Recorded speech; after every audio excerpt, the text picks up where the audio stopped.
Hello.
Hello, good morning.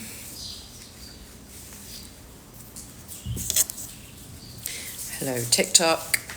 Happy Monday. I hope you all had a lovely weekend.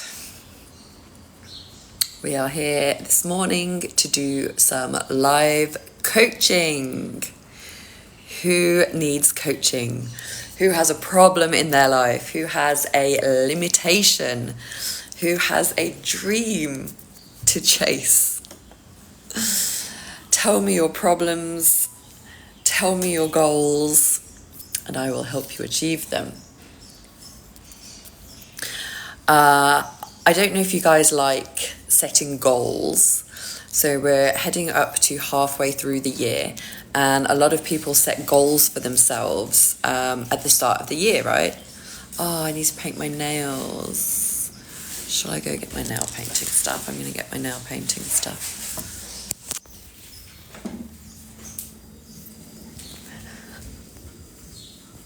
I might paint my nails to match my eyeshadow. Let's see. Hi.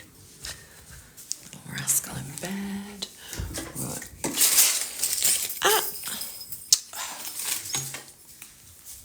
Okay, I just dropped my hair beads.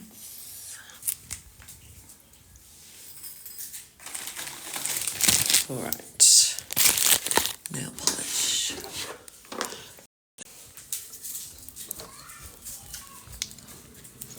Let's go.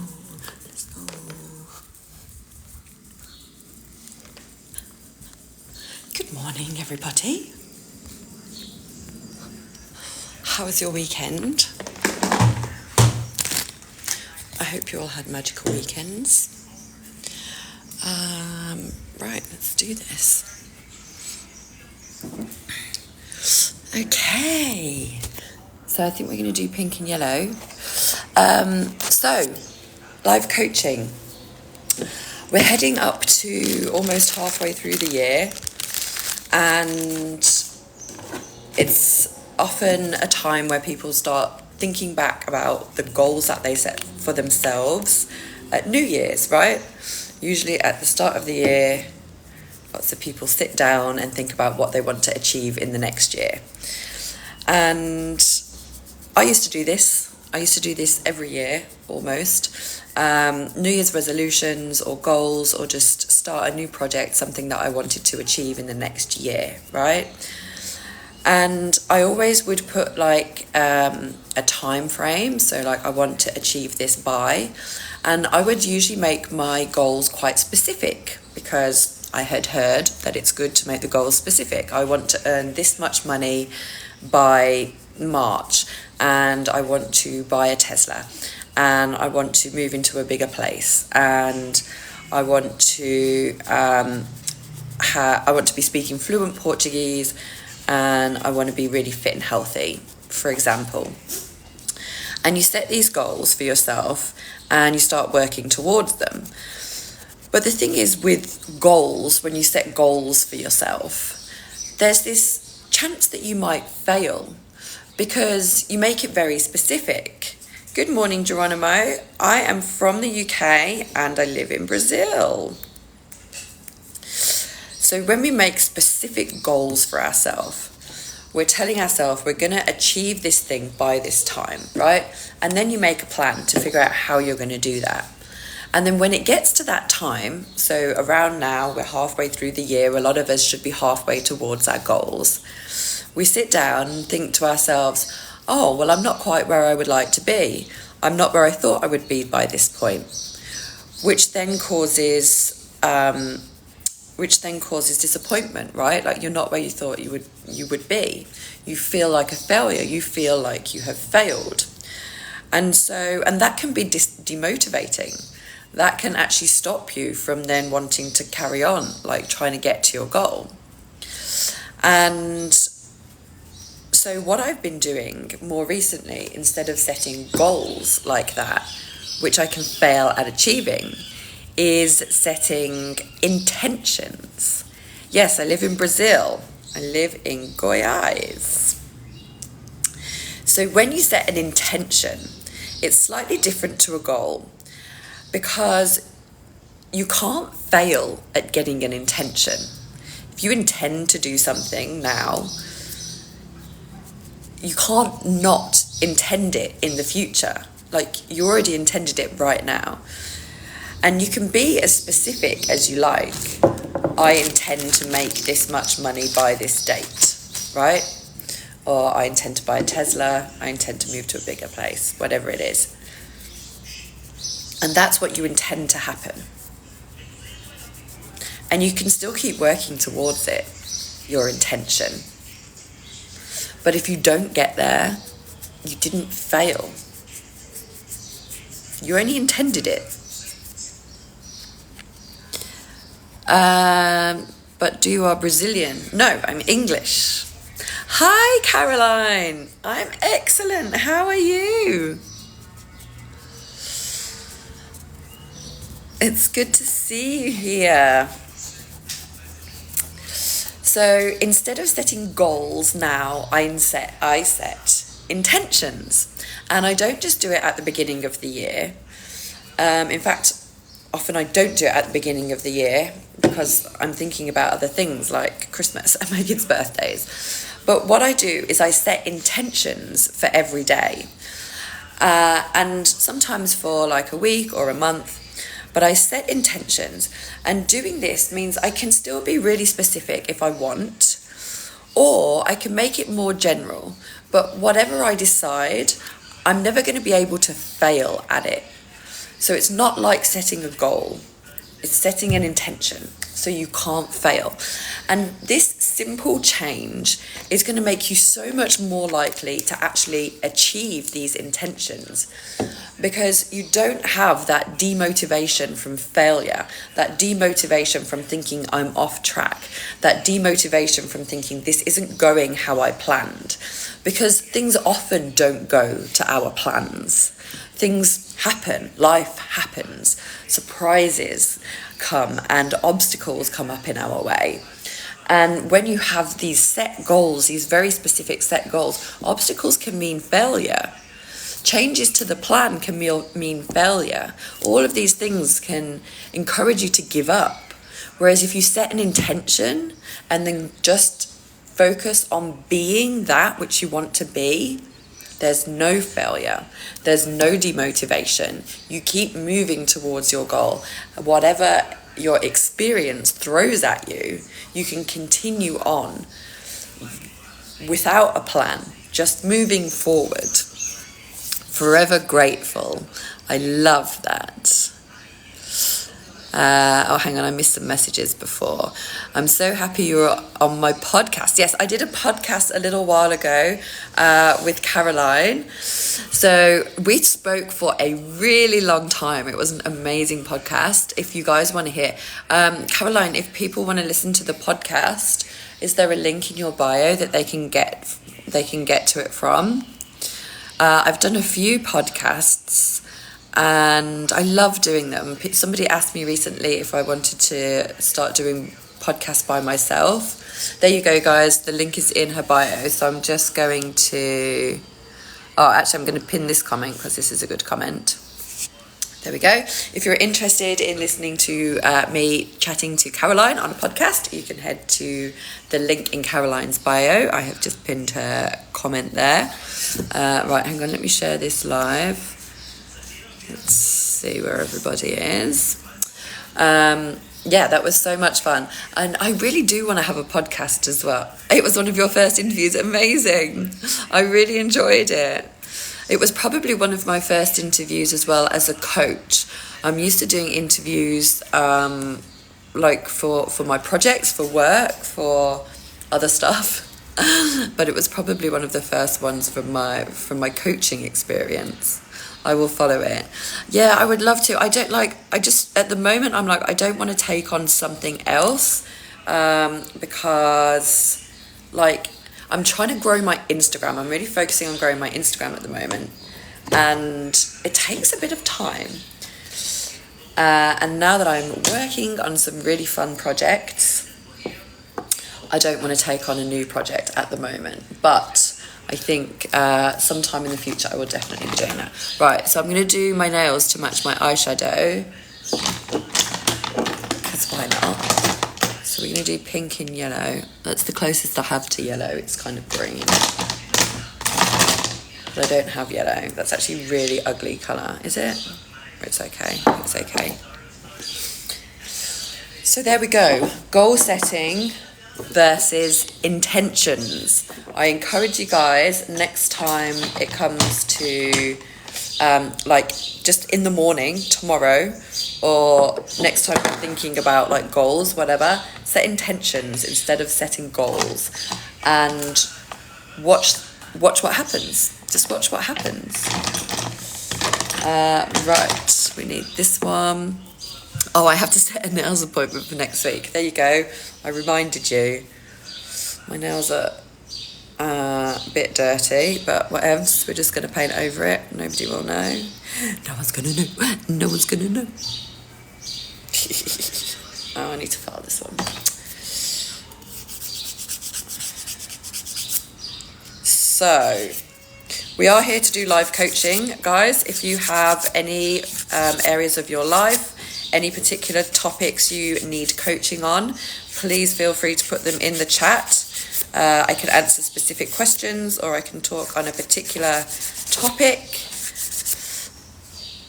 I'm not sure which shop. See you soon. See you soon, Caroline. If you have any topics that you would like me to talk on, I can do that. Otherwise, I tend to chat about whatever I made a video about that day, which today was on intentions and goal setting. So my intentions for the day, if you're interested, no worries, Caroline, I appreciate you. My intentions for the day, actually I didn't set any when I woke up this morning because my son woke me up by crying. So sometimes when I wake up that way, I forget to do it. Let's do it now. I intend to help at least 3 people on my live today. I intend to help at least 3 people today. If you are one of the 3, please let me know in the chat. What other intentions do I have for today? I intend, so actually in half an hour, I'm going to end the live a little early today because in half an hour, I'm going to be chatting to the owner of the hotel where Universal Retreat will be. So you guys may know I have been talking about for a while the fact that I am opening a retreat here in Brazil, in Caraíva, and I had wanted to do that by purchasing land and building my own retreat, but the universe went one better and sent me a posada, sort of motel, to use for Universal. It all just fell into place perfectly, as it always does. And so I have a meeting with the owner of the posada at 11:30, which means today's live will be a little shorter than usual. But that's all right. I can still help anybody. Good morning, Jason. I was just saying I have to hop off a little bit early this morning because I have a meeting to speak to the owner of the hotel, of the Posada, that I will be taking over in Caraíva for Universal to start running my retreats. So I've only got 20 minutes left with you guys, but we can still do lots of helping in the next 20 minutes. How was your weekend, Jason? What did you get up to? We are talking here about goal setting versus setting intentions. And so I was setting my intentions for the day, which are to help at least 3 people on my live, to have a great conversation with the hotel owner, and sort out all of the details of us moving to the beach, when we're going to go and stuff. I intend to have a great gym session. I'm doing legs today. I had a bit of a resty week at the gym last week, so back to it this week. And I intend to eat some yummy food. That'll do. Those are my intentions for the day. Oh my God, yes, you started on Tuesday. And your roommate's gone now. Oh my gosh. It's the end of an era, Jason.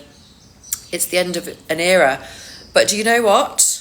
When you say goodbye to one chapter, the next one begins. And it can be even better. Out with the old, in with the new. So, how's the role? It's usually quite hard to tell in the first week, isn't it? How something's going to be. What are the people like? Are you working in an office? Do you have to go there? All the questions. I like to know about stuff. And what are you going to do about the roommate sitch? Are you getting a new roommate? I feel like your landlord should be covering the bills, the other half of the rent. It's good so far, yeah, in an office. Yeah, I think it's definitely best, when you're starting out in the workforce, to be in an office, so you can, meet people. I work online now, only remotely, which is good for me. Sorry, I'm focused on my nail. Which is good for me now because I'm a parent and I want to be at home with the kids. But I definitely think when you're starting out in the workforce, it's nice to be in the office with everybody. I should be at some stage getting a new roommate, but your landlord finds the roommate. Interesting. So you don't get any choice in who it is. That's weird. I suppose, yeah, it's not so weird, for a uni situation. You don't get to choose your roommates at university, hey? Well, I hope you get somebody great, even better than Cranky Kathy. Visualise your perfect roommate. And at least you don't have to worry about the rent in the meantime. Paying the other person's. So here is a good opportunity to practice setting intentions rather than setting goals. So like I was saying, if you set goals, you always have a chance of failure. So if you have a goal of having the best roommate ever, they may not end up being the best roommate ever, especially if you're specific about it. But if you set an intention, I intend to have a great roommate. That sounded real Aussie when you said hey at the end. Yeah, it is. It's so Aussie to say hey at the end of a sentence. I kind of switched it because I used to do it quite a lot. And then when I left Australia, I picked up from somewhere saying right at the end of a sentence. I know where I picked it up from. It was a girl I met. And she says right at the end of her sentences. So I kind of switch my hey for a right, but I really don't like the right because it makes it sound like I don't really believe what I'm saying, like I'm asking for validation. Like, I do this, right? You know, like it makes it a question. So I'm trying to get away from that and go back to my hey. Or maybe I can just like end the sentence and not feel the need to add something onto the end of it. I wonder where that comes from. That's subconscious programming. But yeah, if you set an intention to get a really great roommate, you can't fail, because what you're doing is you're opening yourself up to possibilities of all the ways the roommate can be great. And then you're doing what we talk about, like neurological reprogramming, where you're tricking your brain into looking for all the ways your new roommate is going to be great whenever they arrive. You're like, okay, my roommate's great. How are they great? Show me all the ways they're great. That's a real American thing to say right at the end. Yeah, I got it from an American girl. She was from Michigan. Yeah. Boston is in Michigan, right? Yeah, like she had a real like Bostonian accent. And she said right at the end of every single sentence. And I was only with her for 2 days. But by the end of it, and 5 months later, here I am still adding right onto the end of my sentences. Not 5 months later, it's like 9 months later, my gosh. This year's going fast. Boston is in Massachusetts. Oh no, she was from Michigan. Where's Michigan?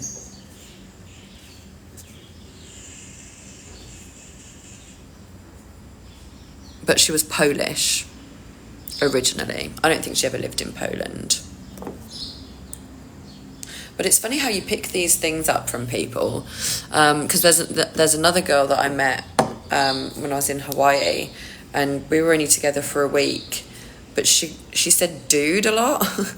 And then like 3 or 4 months after I got back from Hawaii, my husband was like, why do you keep calling me dude? It's really weird. He's like, I'm not, like, it's like I'm your mate or something, like stop calling me dude. And I was like, that's so weird, I've never said that my whole life. And then I realised it was Megan's fault. But I just randomly pick these little phrases up off people. I do it with my kids as well. Like they say something incorrectly and I'll copy that too. Michigan is Midwest near Illinois. Midwest. Okay, so I guess it was a Midwest accent. There's me not knowing my geography.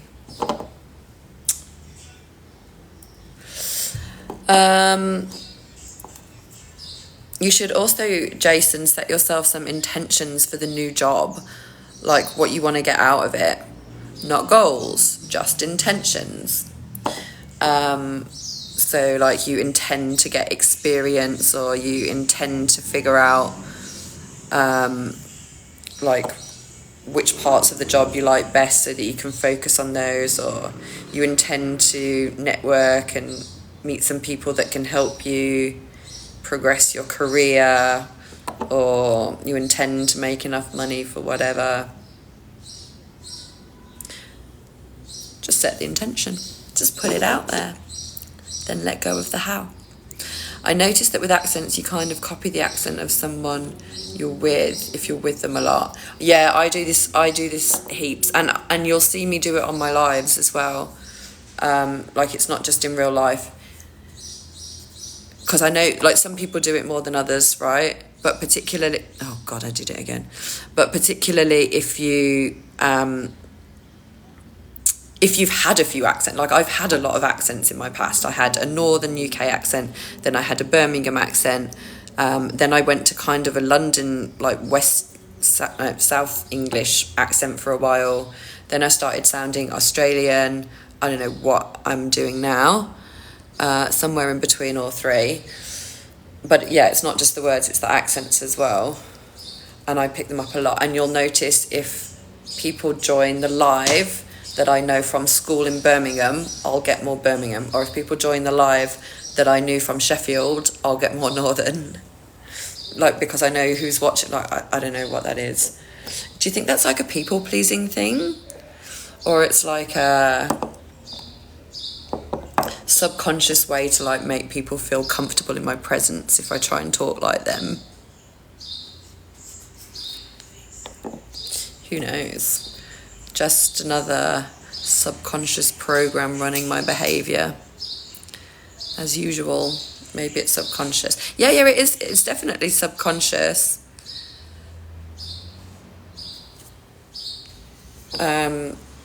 But like, I wonder where it came from. I wonder why I do that. Why we do that. Alright, so we did the matching nails and eyeshadow today. I'm going to have to take a picture of myself like this at some point. And then tomorrow it won't match anymore, but that's fine. So, we've got 10 minutes left.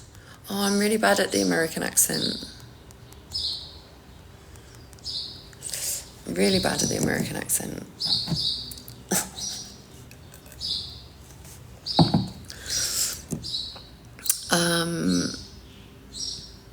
I can't. I have this mental block.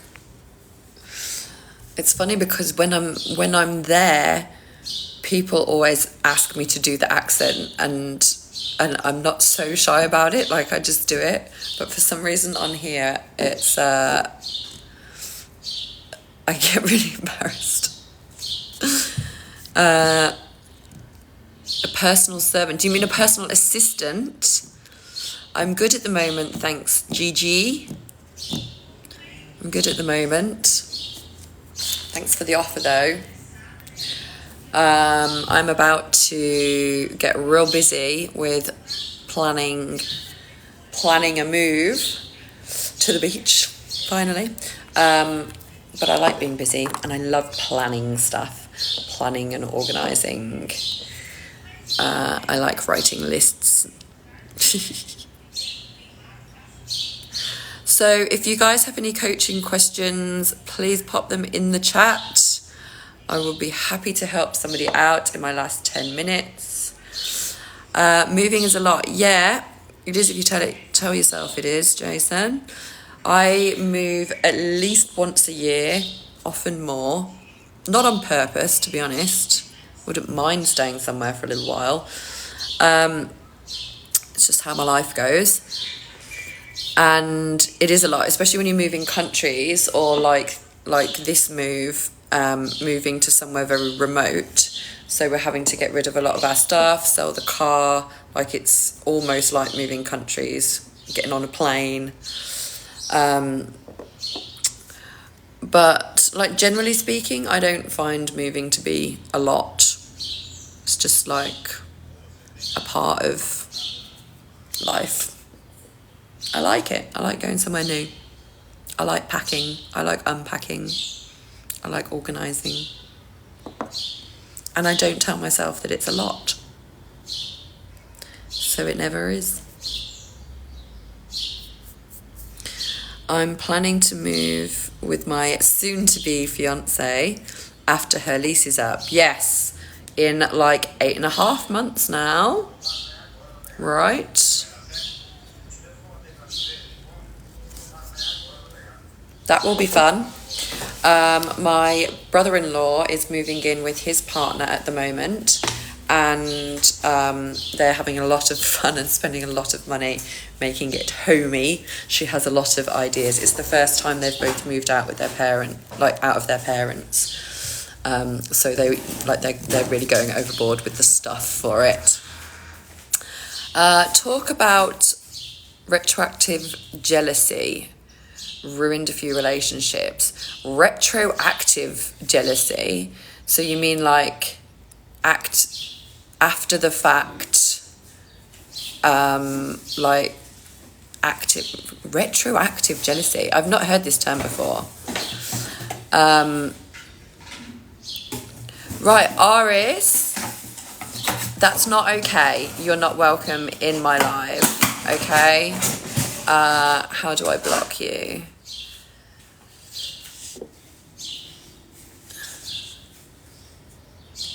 trying to make me say this thing.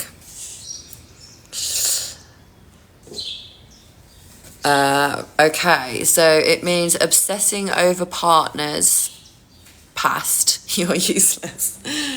Sorry. No, I'm not going to block you, Jamie.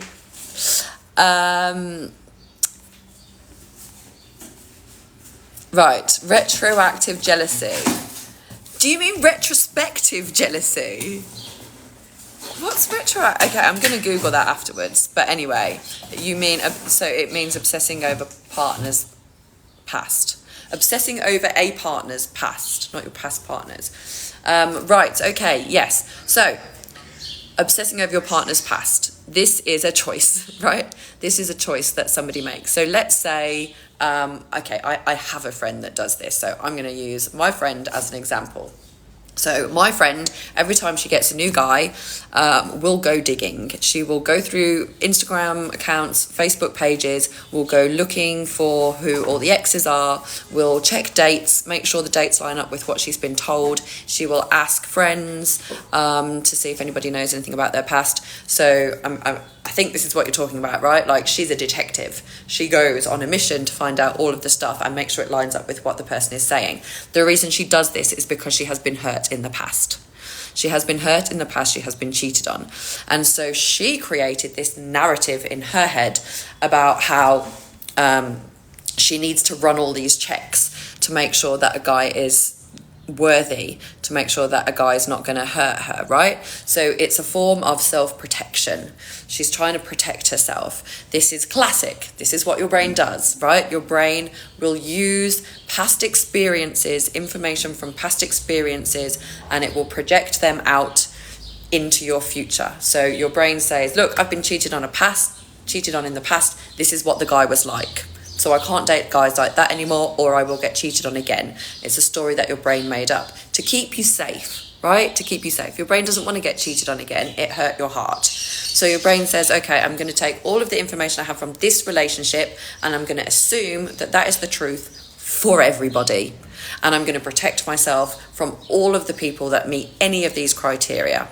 Okay, and so when a person gets that into their mind, when a person is following that kind of subconscious programming, it can be very detrimental to themselves, because they can drive themselves crazy over it. They can also drive away perfectly good partners that may happen to have one similar characteristic to the person that hurt them in the past, right? And they oh my God, with the rights, and they lose the opportunity to have a really great relationship with somebody really great, because their brain is comparing. That's what happened in the past, it's what's going to happen in the future. The person that is doing this can only stop doing it if they first bring awareness to the fact that they're doing it, and then they want to change it. Okay, so if we're talking about somebody else having this problem, then if you're talking about somebody else having this problem, then they can work on the problem for themselves. They need to decide to do that. They need to see that their behavior is harming them, and they need to make a decision to become aware of that behavior and then change that behavior. You can't do that for them, okay? If that person is you are doing this, then as always, you have two routes that you can take. The first route is to have a look back in your past and try and figure out why you're doing that.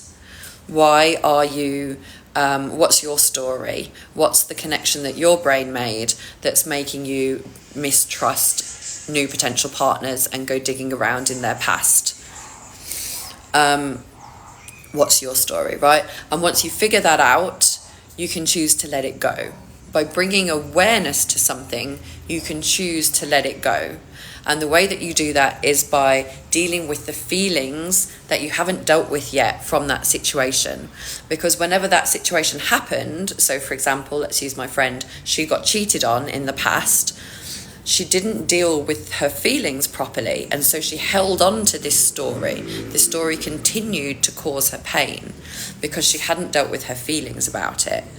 And I'm trying to think back. It was when we were, because I knew her. It was when we were 18. The guy was an absolute doofus. I remember him cheating on her. I remember her getting like this, because she didn't used to be like this before. And then, so I'm just trying to pinpoint to see how she did deal with her feelings. And I'm pretty sure she just pushed them down. We would go out a lot. We would drink a lot. We would get real crazy. And we did that a lot until she got another boyfriend. So this is when we were 18, 19. That's what happened to her. So she didn't deal with her feelings. She tried to drink them away. And so they continued to haunt her through into her adulthood. We're 40 now, right? So for 22 years, she has kept these feelings within her. Feelings, the hurt that she felt from being cheated on, and she's carried around these beliefs that she needs to protect herself from men like that in the future, because she never dealt with these feelings. I need to do a coaching session with her actually about this now that we've figured it out. So yeah, it can be helpful to pinpoint exactly what happened, whether it was one specific event that happened or whether it was over a period of time. But knowing that can help you let go of it, because you can think to yourself, think back on the situation. Oh yeah, I remember that happening. Actually, yeah, that does still make me feel sad. And then you can sit in the sadness and allow yourself to feel that. Take yourself back there and allow those feelings to come up, those repressed feelings. Have a good old cry about it. And then forgive the situation. Forgive the other person. Just move on. Let go of the situation, right? And then, so if it's you digging into people's past, that's what you can do. The other route that you can take is, if you don't know where it came from, you can't figure out where in your past this story started happening, then what you can do is just choose to let go of it anyway. Because you've now brought awareness to your reaction, to your triggering situations, right? You've brought awareness to the fact that when you get into a new relationship or when you meet somebody new, you want to go digging around in their past. And so when you get that urge, next time, you can catch yourself and be like, okay, no, this is a subconscious program. I don't want to do that anymore. I don't want to be that person anymore. I'm not going to check. I'm going to let them tell me what they tell me, and I'm going to choose whether I believe it or not. And that's that. I'm not going to go check. And you can change your behavior, change who you're being, and start being the person that doesn't do that by not doing it. And then the final scenario is if it's somebody else. So we talked briefly about if it's somebody else doing this, somebody else going digging around in your past. Only they can stop their own behavior by bringing their awareness to it and wanting to change their behavior. But how do you deal with them in the meantime? What if they don't want to change your behavior? What if they don't want to change their behavior? What if they've got these walls up around them that they need to check people's past, make sure they're not being lied to, and they're not willing to take those walls down, and you still want to have a relationship with this person? So in this scenario, what you need to do is figure out why you are reacting this way to them. Why do you have a problem with them wanting to dig through your past, right? So they've got their own shit going on about why they want to dig through your past. That's up to them. You can't change them. What you can do is change your perception, your reality, and what you're telling yourself. So if you don't want a new partner to go digging through your past, and that's triggering you, that's giving you feelings, that's like making you uncomfortable, that's making you think, oh, this person isn't for me because they want to know about my past. Well, what's in your past that you're trying to hide? What don't you want them to find? What are you lying about? Maybe you're lying to them, maybe you're just lying to yourself. Or maybe there's just stuff that you don't want to go through again. Maybe there are feelings there that you haven't dealt with yet. But if this is the scenario and it's somebody else digging through past and you have a problem with it, which you clearly do because you asked the question, what are you trying to hide? So that brings us to a nice conclusion. Thank you very much for the question. I hope that answer helped, Jamie. And I've got my call now, so I'm going to close down the live, and I will be back again tomorrow. That's that. Thanks, everybody. Good to see you. Farewell.